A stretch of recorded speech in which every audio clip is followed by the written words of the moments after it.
Pemirsa, pembangkit listrik tenaga batubara menghasilkan polusi dalam jumlah besar. Hal ini berdampak pada kesehatan warga dan juga lingkungan pertanian di Zimbabwe. Lahan pertanian juga terdampak dari polusi yang dihasilkan oleh pembakaran batubara. Untuk itu, warga kini beralih menggunakan pembangkit listrik tenaga surya sebagai alternatif. Pembangkit ini memiliki kelebihan karena lebih ramah lingkungan dan mengurangi polusi yang berdampak pada lingkungan warga yang lebih bersih. Warga Zimbabwe mengatakan khawatir dengan emisi dari pembangkit listrik tenaga panas Wanggai yang membakar batu bara untuk menghasilkan energi. Menurut warga bernama Tinashe, ketika batu bara terbakar, asap hitam mengepul di atas rumahnya yang berjarak kurang dari 1 kilometer, menciptakan bahaya kesehatan dan risiko bagi pertanian. The ash now poses a threat not just to the human beings, the people around, also to the vegetation. It is now harder to conduct subsistence farming. The law does not mandate that these companies test the exposure of community members to the pollutants, but rather only the labor aspect is covered by the Pneumoconiosis Act.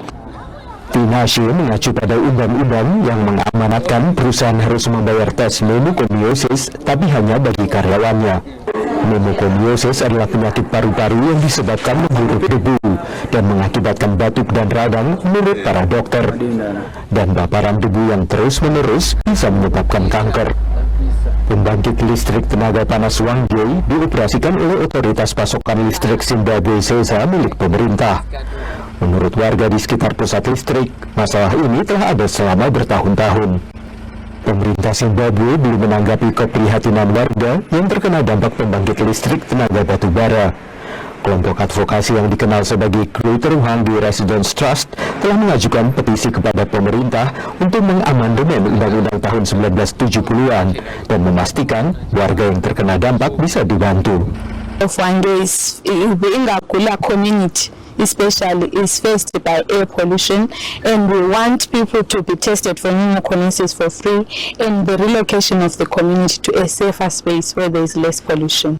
Karena pemerintah belum menanggapi petisi itu, petugas pemantau di Pusat Tata Kelola Sumber Daya Alam mengatakan solusinya adalah dengan beralih ke energi bersih.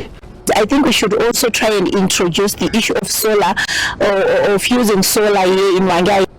Pihak ZESA mengatakan 31.000 peternakan di Zimbabwe akan memasang tenaga surya sebagai bagian dari upaya untuk beralih ke energi bersih dan mengurangi beban pada jaringan listrik.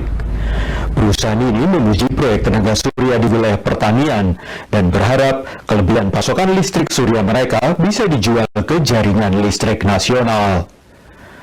Dari Arlington, Virginia, saya Helmi Yohanes dan tim VOA.